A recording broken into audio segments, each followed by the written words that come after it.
ತಮ್ಮನ ಮಗನಿಂದಲೇ ಕೊಲೆಯಾದರೂ ವೃದ್ಧ ದಂಪತಿಗಳು ಅರವಳಿಕೆ ನೀಡಿ ದೊಡ್ಡಪ್ಪ ಮತ್ತು ದೊಡ್ಡಮ್ಮಳ ಕೊಲೆ.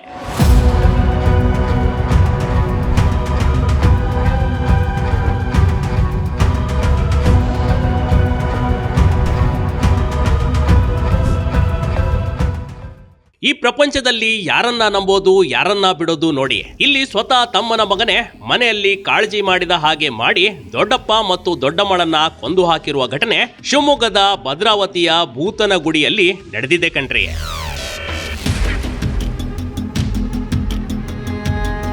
ಸ್ವಂತ ತಮ್ಮನ ಮಗನಿಂದ ಹತ್ಯೆಯಾದ 80 ವರ್ಷದ ಚಂದ್ರಪ್ಪ ಮತ್ತು ಇವರ ಪತ್ನಿ 70 ವರ್ಷದ ಜಯಮ್ಮ ಹತ್ಯೆಯಾಗಿದ್ದಾರೆ. ಆದರೆ ದಂಪತಿಗಳು ಕೊಲೆಯಾಗಿ ಕೇವಲ 24 ಗಂಟೆಯಲ್ಲಿ ಭದ್ರಾವತಿ ಪೊಲೀಸರು ಈ ಪ್ರಕರಣವನ್ನ ಭೇದಿಸುವಲ್ಲಿ ಯಶಸ್ವಿಯಾಗಿದ್ದಾರೆ.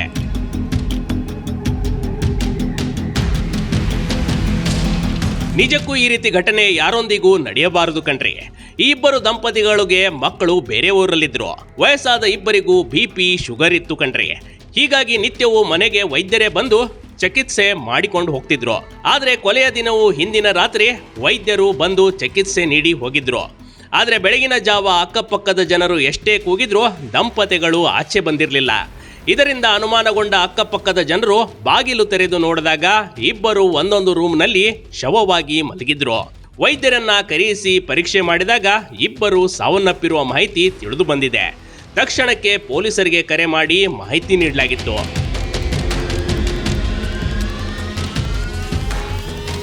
ಇನ್ನು ದಂಪತಿಗಳ ಮಕ್ಕಳು ಬಂದು 2 ಶವಗಳನ್ನು ನೋಡಿದಾಗ ಶವದ ಮೇಲೆ ಯಾವುದೇ ಆಭರಣಗಳು ಇರಲಿಲ್ಲ. ಬ್ಯೂರೋನಲ್ಲಿದ್ದ ಚಿನ್ನಾಭರಣ ಕಳುವಾಗಿತ್ತು. ಆದರೆ ಮನೆಯ ಯಾವುದೂ ವಸ್ತುಗಳು ಚಲಾಪಿಲ್ಲಿ ಆಗಿರಲಿಲ್ಲ. ಡೋರ್ ಕೂಡ ಹೊಡೆದಿರಲಿಲ್ಲ. ಎಲ್ಲವೂ ಇದ್ದ ಹಾಗೆ ಇತ್ತು. ಆದರೆ ಟೇಬಲ್ ಮೇಲೆ ದಂಪತಿಗಳ ಟ್ರೀಟ್ಮೆಂಟ್ ರಿಪೋರ್ಟ್ ಇತ್ತು. ಇದೇ ಸಾಕ್ಷಿ ಕೊಲೆಗಾರನನ್ನ ಭೇದಿಸುವಲ್ಲಿ ಸಹಾಯವಾಯಿತು ಅಂತಾರೆ SP B ನಿಖಿಲ್. ನಾವು ಕ್ರೈಮ್ ಸೀನ್ಗೆ ಹೋದಾಗ ನಮಗೆ ಇದೇ ಸ್ವಲ್ಪ ಫಸ್ಟ್ ನಮಗೆ ಇನಿಷಿಯಲಿ ಒಂಚೂರು ಡೌಟ್ ಬಂದಿದ್ದು ಇದರಿಂದಾನೆ. ಯಾಕೆ ಅವರ ಮೆಡಿಕಲ್ ರಿಪೋರ್ಟ್ಸ್ ಆಚೆ ಇತ್ತು ಅಂತ. ಜನರಲಿ ನಾವು ಆ ಥರ ಏನು ಇರೋದಿಲ್ಲ. ಬಟ್ ಇಲ್ಲಿ ಅವರು ಮೆಡಿಕಲ್ ರಿಪೋರ್ಟ್ಸ್ನ ಆಚೆ ಟೇಬಲ್ ಮೇಲೇನೆ ನಮಗೆ ಕಂಡಿತ್ತು.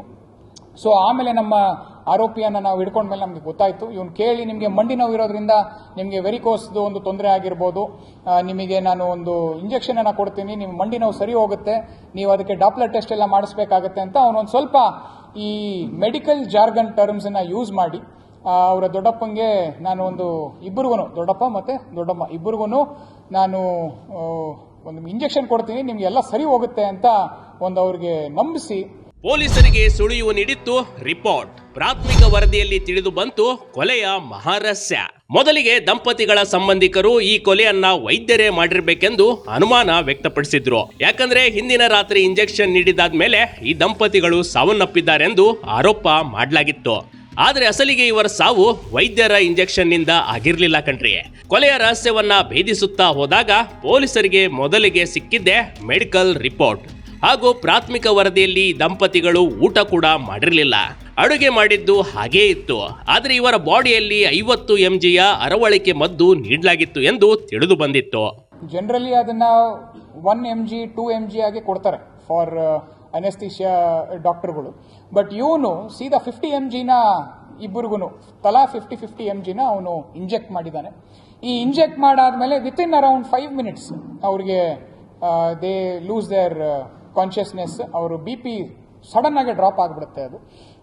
ಅದನ್ನ ನಂತರ ಅವನು ತಗೊಂಡು ಹೋಗಿ ಬಾಡಿನ ಆ 2 ರೂಮ್ಗಳಲ್ಲಿ ಮಲಗಿಸಿ ಇವನು ಅವರು ಮೈ ಮೇಲಿದ್ದಂತಹ ಚಿನ್ನಾಭರಣವನ್ನ ತಗೊಂಡು ಹೋಗ್ತಾನೆ. ಕೊನೆಗೆ ಈ ಆಯಾಮದಲ್ಲಿ ಹುಡುಕಾಟ ನಡೆಸಬೇಕಾದ್ರೆ ಮೊದಲೇ ಇವರ ಮನೆಗೆ ಆಗಾಗ ಬರುತ್ತಿದ್ದ ದಂಪತಿಗಳ ತಮ್ಮನ ಮಗ ಮಲ್ಲೇಶ್. ಈತನನ್ನ ಬಂಧಿಸಿ ವಿಚಾರಣೆ ಮಾಡಿದಾಗ ಎಲ್ಲವೂ ಬಾಯ್ಬಿಟ್ಟಿದ್ದ.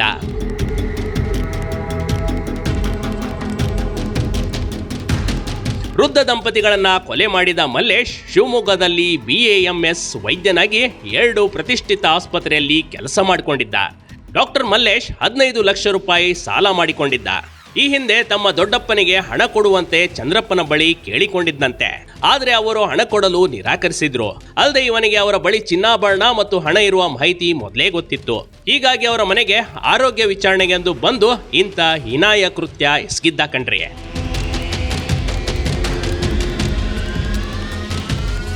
ಇಬ್ಬರ BP ಶುಗರ್ ರಿಪೋರ್ಟ್ ಕೊಡಿ, ಚೆಕ್ ಮಾಡ್ತೀನಿ ಅಂತ ಹೇಳಿದ್ದಾನೆ. ರಿಪೋರ್ಟ್ ನೋಡಿ ನಿಮಗೆ ವೆರಿಕೋಸ್ ಇದೆ, ಇಂಜೆಕ್ಷನ್ ಕೊಡ್ತೀನಿ, ನೀವು ಎದ್ದು ಅಡ್ಡಾಡುತ್ತೀರಾ ಅಂತ ಇಬ್ಬರಿಗೂ ನಂಬಿಸಿದ್ದ. ಪಾಪ ಏನು ಅರಿಯಾದ ದಂಪತಿಗಳಿಗೆ ಪ್ರತ್ಯೇಕವಾಗಿ 50 mgಯ ಹೈ ಡೋಸ್ ಇಂಜೆಕ್ಷನ್ ಕೊಟ್ಟಿದ್ದಾನೆ. ಮೊದಲೇ BP ಶುಗರ್ ಇರುವ ದಂಪತಿಗಳಿಗೆ ಅರವಳಿಕೆಯ ಹೈ ಡೋಸ್ ಇಂಜೆಕ್ಷನ್ ನೀಡಿದಾಗ BPಯಲ್ಲಿ ವ್ಯತ್ಯಾಸವಾಗಿ ಸ್ಥಳದಲ್ಲೇ ಸಾವನ್ನಪ್ಪಿದ್ದಾರೆ. ಅವರನ್ನ ಪ್ರತ್ಯೇಕ ರೂಮ್ನಲ್ಲಿ ಮಲಗಿಸಿದ್ದಾನೆ. ಅವರ ಬಳಿ ಇದ್ದ ಚಿನ್ನಾಭರಣ ಹಾಗೂ ಮನೆಯಲ್ಲಿದ್ದ ಒಡವೆಗಳನ್ನ ಕದ್ದು ಏನೂ ನಡೆಯದ ರೀತಿಯಲ್ಲಿ ಅಲ್ಲಿಂದ ಪರಾರಿಯಾಗಿದ್ದ.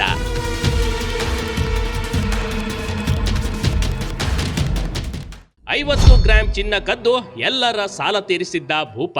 ಎಲ್ಲೆಡೆ ಸಾಲ ಮಾಡಿಕೊಂಡಿದ್ದ, ಹೀಗಾಗಿ ಕದ್ದ ಒಡವೆಗಳನ್ನ ಮಾರಿ ಎಲ್ಲರ ಸಾಲ ತೀರಿಸಿದ್ದಾನೆ. ಮತ್ತೆ ತನ್ನ ಅಕೌಂಟ್ನಲ್ಲಿ 50,000 ಉಳಿಸಿಕೊಂಡಿದ್ದ ಎಂದು ಪೊಲೀಸರು ಮಾಹಿತಿ ನೀಡ್ತಾರೆ.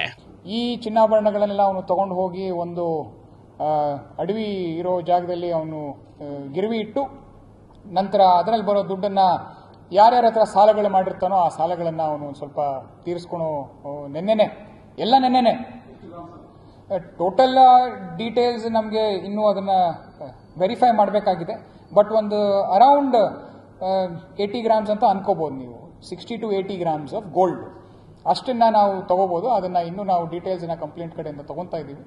ಸೊ ಈ ಥರ ಪ್ಲ್ಯಾನ್ ಮಾಡಿ ಅವನ ದುಡ್ಡನ್ನು ಎಲ್ಲ ಕಡೆಗೂ ಕೊಟ್ಟು ಅವನ ಅಕೌಂಟಲ್ಲೂ ಅವನು ಒಂದು 50,000 ಇವಾಗ ಸದ್ಯಕ್ಕೆ ಉಳಿಸ್ಕೊಂಡಿದ್ದಾನೆ. ಇದೊಂದು ಪ್ರೀ ಪ್ಲಾನ್ ಮರ್ಡರ್ ಅನ್ನೋದು ಸಾಬೀತಾಗಿದೆ. ಸ್ವಂತ ತಮ್ಮನ ಮಗನೇ ಈ ರೀತಿ ಕೊಲೆ ಮಾಡಿದ್ದು ನಿಜಕ್ಕೂ ಕುಟುಂಬಸ್ಥರಿಗೆ ನಂಬೋಕೆ ಆಗ್ತಿಲ್ಲ ಕಣ್ರಿ. ಕೇವಲ ಒಂದು ಹಣಕ್ಕಾಗಿ ಇಬ್ಬರ ಬಲಿ ತೆಗೆದುಕೊಂಡಿರುವ ಪಾಪಿಗೆ ಕಠಿಣಾತಿ ಕಠಿಣ ಶಿಕ್ಷೆ ಆಗಲಿ ಅನ್ನೋದೇ ಮನೆಯವರ ಒತ್ತಾಯ. Big TV Karnataka, Shivamogga.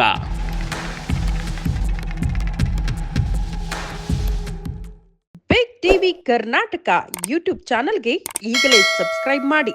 ಧನ್ಯವಾದಗಳು.